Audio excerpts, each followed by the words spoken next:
ओम श्री गणेशाय नमः। ओम नमो भगवते वासुदेवाय। श्रीमद् भागवत में षष्ठ स्कंद चौथा अध्याय प्रारंभ करते हैं। दक्ष के द्वारा भगवान की स्तुति और भगवान का प्रादुर्भाव। राजा परीक्षित ने पूछा, भगवान, आपने संक्षेप से तीसरे स्कंद में इस बात का वर्णन किया कि स्वयंभुव मनवंतर में देवता, असुर, मनुष्य, सर्प और पशु पक्षी आदि की सृष्टि कैसे हुई। अब मैं उसी का विस्तार जानना चाहता हूँ। प्रकृति आदि कारणों के भी परम कारण भगवान अपनी जिस शक्ति से जिस प्रकार उसके बाद की सृष्टि करते हैं, उसे जानने की भी मेरी इच्छा है। सूत जी कहते हैं, शौनक आदि ऋषियों, परम योगी व्यास नंदन श्री सुखदेव जी ने राजर्षि परीक्षित का यह सुंदर प्रश्न सुनकर उनका अभिनंदन किया और इस प्रकार कहा। श्री सुखदेव जी ने कहा, राजा प्राचीन बरही के 10 लड़के, जिनका नाम प्रचेता था, जब समुद्र से बाहर निकले तब उन्होंने देखा कि हमारे पिता के निवृत्ति परायण हो जाने से सारी पृथ्वी पेड़ों से घिर गई है। उन्हें वृक्षों पर बड़ा क्रोध आया। उनके तपोबल ने तो मानो क्रोध की आग में आहुति ही डाल दी। बस उन्होंने वृक्षों को जला डालने के लिए अपने मुख से वायु और अग्नि की सृष्टि की। परीक्षित, जब प्रचेताओं की छोड़ी हुई अग्नि और वायु उन वृक्षों को जलाने लगी, तब वृक्षों के राजाधिराज चंद्रमा ने उनका क्रोध शांत करते हुए इस प्रकार कहा, महाभाग्यवान प्रचेताओं, ये वृक्ष बड़े दीन हैं। आप लोग इनसे द्रोह मत कीजिए, क्योंकि आप तो प्रजा की अभिवृद्धि करना चाहते हैं और सभी जानते हैं कि आप प्रजापति हैं। महात्मा प्रचेताओं, प्रजापतियों के अधिपति अविनाशी भगवान श्री हरि ने संपूर्ण वनस्पतियों और औषधियों को प्रजा के हितार्थ उनके खान पान के लिए बनाया है।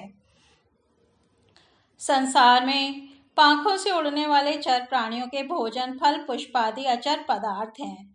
पैर से चलने वालों के घास तृण आदि बिना पैर वाले पदार्थ भोजन हैं। हाथ वालों के वृक्ष लता आदि बिना हाथ वाले और 2 पैर वाले मनुष्य आदि के लिए धान गेहूं आदि अन्न भोजन है। 4 पैर वाले बैल ऊंट आदि खेती प्रभृति के द्वारा अन्न की उत्पत्ति में सहायक हैं। निष्पाप प्रचेताओं, आपके पिता और देवाधिदेव भगवान से आप लोगों को यह आदेश दिया है कि प्रजा की सृष्टि करो। ऐसी स्थिति में आप वृक्षों को जला डालें, यह कैसे उचित हो सकता है। आप लोग अपना क्रोध शांत करें और अपने पिता, पितामह, प्रपितामह आदि के द्वारा सेवित सत्पुरुषों के मार्ग का अनुसरण करें। जैसे माँ बाप बालकों की, पलके नेत्रों की, पति पत्नी की, गृहस्थ भिक्षुकों की और ज्ञानी अज्ञानियों की रक्षा करते हैं और उनका हित चाहते हैं, वैसे ही प्रजा की रक्षा और हित का उत्तरदायी राजा होता है। प्रचेताओं, समस्त प्राणियों के हृदय में सर्वशक्तिमान भगवान आत्मा के रूप में विराजमान है। इसलिए आप लोग सभी को भगवान का निवास स्थान समझें। यदि आप ऐसा करेंगे तो भगवान को प्रसन्न कर लेंगे। जो पुरुष हृदय के उबलते हुए भयंकर क्रोध को आत्मविचार के द्वारा शरीर में ही शांत कर लेता है, बाहर नहीं निकलने देता, वह कालक्रम से तीनों गुणों पर विजय प्राप्त कर लेता है। प्रचेताओं, इन दीनहीन वृक्षों को और न जलाइए। जो कुछ बच रहे हैं उनकी रक्षा कीजिए, इससे आपका भी कल्याण होगा। इस श्रेष्ठ कन्या का पालन इन वृक्षों ने ही किया है, इसे आप लोग पत्नी के रूप में स्वीकार कीजिए। परीक्षित, वनस्पतियों के राजा चंद्रमा ने प्रचेताओं को इस प्रकार समझा बुझाकर उन्हें ब्रह्मलोचा अप्सरा की सुंदरी कन्या दे दी और वे वहां से चले गए। प्रचेताओं ने धर्मानुसार उनका पाणी ग्रहण किया। उन्हीं प्रचेताओं के द्वारा उस कन्या के गर्भ से प्राचेतस दक्ष की उत्पत्ति हुई। फिर दक्ष की प्रजा सृष्टि से तीनों लोग भर गए। इनका अपनी पुत्रियों पर बड़ा प्रेम था। इन्होंने जिस प्रकार अपने संकल्प और वीर्य से विविध प्राणियों की सृष्टि की, वह मैं सुनाता हूँ, तुम सावधान होकर सुनो। परीक्षित, पहले प्रजापति दक्ष ने जल, थल और आकाश में रहने वाले देवता, असुर एवं मनुष्य आदि प्रजा की सृष्टि अपने संकल्प से ही की। जब उन्होंने देखा कि वह सृष्टि बढ़ नहीं रही है, तब उन्होंने विंध्याचल के निकटवर्ती पर्वतों पर जाकर बड़ी घोर तपस्या की। वहाँ एक अत्यंत श्रेष्ठ तीर्थ है, उसका नाम है अघमर्षण। वह सारे पापों को धो बहाता है। प्रजापति दक्ष उस तीर्थ में त्रिकाल स्नान करते और तपस्या के द्वारा भगवान की आराधना करते। प्रजापति दक्ष ने इंद्रियातीत भगवान की हंस गुह्य नामक स्तोत्र से स्तुति की।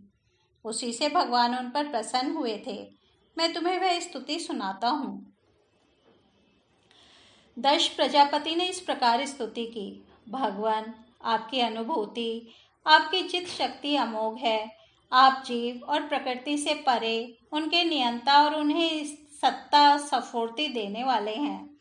जिन जीवों ने त्रिगुणमयी सृष्टि को ही वास्तविक सत्य समझ रखा है, वे आपके स्वरूप का साक्षात्कार नहीं कर सके हैं, क्योंकि आप तक किसी भी प्रमाण की पहुंच नहीं है। आपकी कोई अवधि, कोई सीमा नहीं है। आप स्वयं प्रकाश और परात्पर हैं। मैं आपको नमस्कार करता हूँ। यूँ तो जीव और ईश्वर एक दूसरे के सखा हैं तथा इसी शरीर में इकट्ठे ही निवास करते हैं, परंतु जीव सर्वशक्तिमान आपके सख्य भाव को नहीं जानता। ठीक वैसे ही जैसे रूप, रस, गंध आदि विषय अपने प्रकाशित करने वाली नेत्र, घ्राण आदि इंद्रिय वृत्तियों को नहीं जानते, क्योंकि आप जीव और जगत के दृष्टा हैं, दृश्य नहीं। महेश्वर, मैं आपके श्री चरणों में नमस्कार करता हूँ। देह, प्राण, इंद्रिय, अंतःकरण की वृत्तियाँ, पंच महाभूत और उनकी तन्मात्राएं, ये सब जड़ होने के कारण अपने को और अपने से अतिरिक्त को भी नहीं जानते, परंतु जीव इन सबको और इनके कारण सत्व, रज और तम, इन तीन गुणों को भी जानता है, परंतु वह भी दृश्य अथवा ज्ञेय रूप से आपको नहीं जान सकता, क्योंकि आप ही सबके ज्ञाता और अनंत हैं। इसलिए प्रभो, मैं तो केवल आपकी स्तुति करता हूँ। जब समाधि काल में प्रमाण, विकल्प और विपर्य रूप विविध ज्ञान और स्मरण शक्ति का लोप हो जाने से इस नाम रूपात्मक जगत का निरूपण करने वाला मन उपरत हो जाता है, उस समय बिना मन के भी केवल सच्चिदानंदमयी अपनी स्वरूप स्थिति के द्वारा आप प्रकाशित होते रहते हैं। प्रभो, आप शुद्ध हैं और शुद्ध हृदय मंदिर ही आपका निवास स्थान है। आपको मेरा नमस्कार है। जैसे याज्ञिक लोग काष्ठ में छिपे हुए अग्नि को सामीधेनी नाम के 15 मंत्रों के द्वारा प्रकट करते हैं, वैसे ही ज्ञानी पुरुष अपनी 27 शक्तियों के भीतर गूढ़ भाव से छिपे हुए आपको अपनी शुद्ध बुद्धि के द्वारा हृदय में ही ढूंढ निकालते हैं। जगत में जितनी भिन्नताएं देख पड़ती हैं, वे सब माया की ही रूप हैं। माया का निषेध कर देने पर केवल परम सुख के साक्षात्कार स्वरूप आप ही अवशेष रहते हैं, परंतु जब विचार करने लगते हैं तब आपके स्वरूप में माया की उपलब्धि निर्वचन नहीं हो सकता, अर्थात माया भी आप ही हैं। अतः सारे नाम और सारे रूप आपकी ही हैं। प्रभो, आप मुझ पर प्रसन्न होइए, मुझे आत्म प्रसाद से पूर्ण कर दीजिए। प्रभो, जो कुछ वाणी से कहा जाता है अथवा जो कुछ मन, बुद्धि और इंद्रियों से ग्रहण किया जाता है, वह आपका स्वरूप नहीं है, क्योंकि वह तो गुण रूप है और आप गुणों की उत्पत्ति और प्रलय के अधिष्ठान हैं। आप में केवल उनकी प्रतीति मात्र है। भगवान, आप में ही यह सारा जगत स्थित है। आपसे ही निकला है और आपने और किसी के सहारे ने नहीं, अपने आप से ही इसका निर्माण किया है। यह आपका ही है और आपके लिए ही है। इसके रूप में बनने वाले भी आप हैं और बनाने वाले भी आप ही हैं। बनने बनाने की विधि भी आप ही हैं। आप ही सबसे काम लेने वाले भी हैं। जब कार्य और कारण का भेद नहीं था, तब भी आप स्वयं सिद्ध स्वरूप से स्थित थे। इसी से आप सबके कारण भी हैं। सच्ची बात तो यह है कि आप जीव जगत के भेद और स्वगत भेद से सर्वथा रहित एक अद्वितीय हैं। आप स्वयं ब्रह्म हैं। आप मुझ पर प्रसन्न हो। प्रभो, आपकी ही शक्तियाँ वादी प्रतिवादियों के विवाद और संवाद एक मत्य का विषय होती हैं और उन्हें बार बार मोह में डाल देती हैं।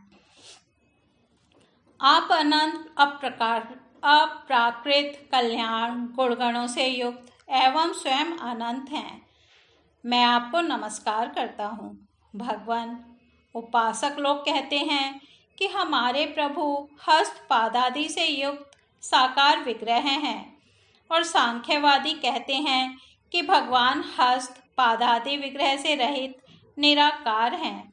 यद्यपि इस प्रकार वे एक ही वस्तु के दो परस्पर विरोधी धर्मों का वर्णन करते हैं, परंतु फिर भी उसमें विरोध नहीं है, क्योंकि दोनों एक ही परम वस्तु में स्थित हैं। बिना आधार के हाथ पैर आदि का होना संभव नहीं और निषेध की भी कोई ना कोई अवधि होनी ही चाहिए। आप वही आधार और निषेध की अवधि हैं, इसलिए आप साकार निराकार दोनों से ही अविरुद्ध सम परब्रह्म हैं। प्रभु, आप अनंत हैं। आपका ना तो कोई प्राकृत नाम है और ना कोई प्राकृत रूप, फिर भी जो आपके चरण कमलों का भजन करते हैं उन पर अनुग्रह करने के लिए आप अनेक रूपों में प्रकट होकर अनेकों लीलाएं करते हैं तथा उन रूपों एवं लीलाओं के अनुसार अनेकों नाम धारण कर लेते हैं। परमात्मन, आप मुझ पर कृपा प्रसाद कीजिए। लोगों की उपासनाएं प्रायः साधारण कोटि की होती हैं, अतः आप सबके हृदय में रहकर उनकी भावना के अनुसार भिन्न भिन्न देवताओं के रूप में प्रतीत होते रहते हैं। ठीक वैसे ही जैसे हवा गंध का आश्रय लेकर सुगंधित प्रतीत होती है, परंतु वास्तव में सुगंधित नहीं होती, ऐसे सबकी भावनाओं का अनुसरण करने वाले प्रभु मेरी अभिलाषा पूर्ण करें। श्री सुखदेव जी कहते हैं, परीक्षित, विंध्याचल के आघामर्षण तीर्थ में जब प्रजापति दक्ष ने इस प्रकार स्तुति की, तब भक्त वत्सल भगवान उनके सामने प्रकट हुए। उस समय भगवान गरुड़ के कंधों पर चढ़न रखे हुए थे। विशाल एवं हृष्ट पुष्ट 8 भुजाएं थीं। उनमें चक्र, शंख, तलवार, ढाल, बाण, धनुष, पाश और गदा धारण किए हुए थे। वर्षाकालीन मेघ के समान श्यामल शरीर पर पीतांबर फहरा रहा था। मुखमंडल प्रफुल्लित था। नेत्रों से प्रसाद की वर्षा हो रही थी। घुटनों तक वनमाला लटक रही थी। वक्षः स्थल पर सुनहरी रेखा, श्रीवत्स चिन्ह और गले में कौस्तुभ मणि जगमगा रही थी। बहुमूल्य किरीट, कंगन, मकराकृत कुंडल, करधनी, अंगूठी, कड़े, नूपुर और बाजूबंद अपने अपने स्थान पर सुशोभित थे। त्रिभुवनपति भगवान ने त्रैलोक्य विमोहन रूप धारण कर रखा था।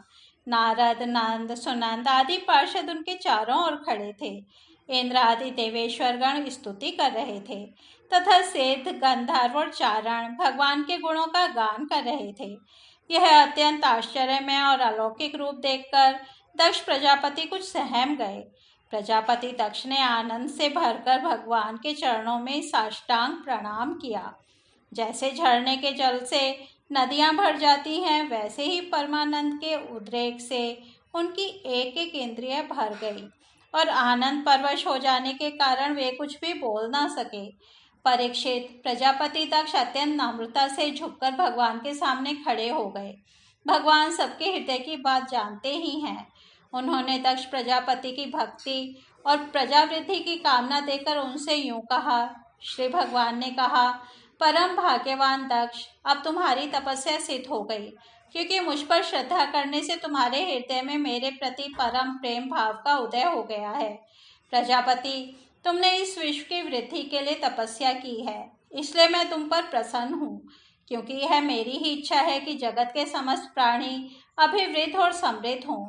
ब्रह्मा, शंकर, तुम्हारे जैसे प्रजापति, स्वयंभुवादि मनु तथा इंद्रादि देवेश्वर, ये सब मेरी विभूतियां हैं और सभी प्राणियों की अभिवृद्धि करने वाले हैं।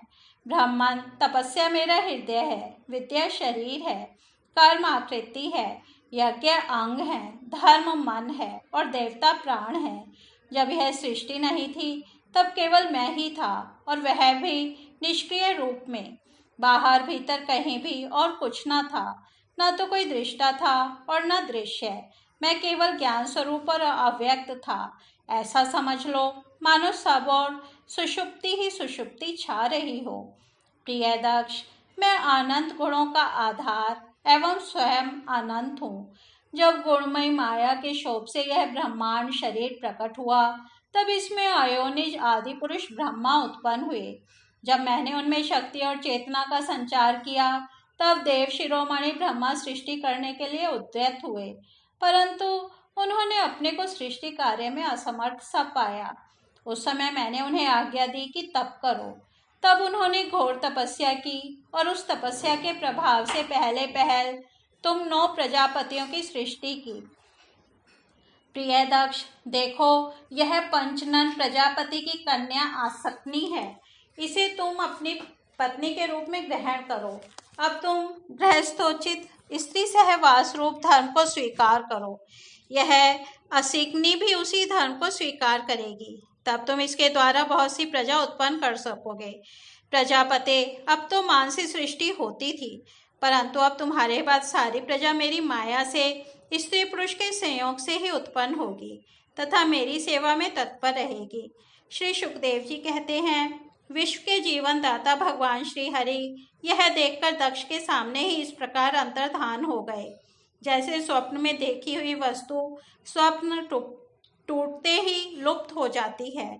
इस तरह श्रीमद् भागवत में षष्ठ स्कंद 14 अध्याय समाप्त होता है। कल हम 5वां अध्याय श्री नारद जी के उपदेश से दक्ष पुत्रों की विरक्ति तथा नारद जी को दक्ष का शाप सुनेंगे। तब तक हम यही विराम देते हैं। हरि ओम तत्सत।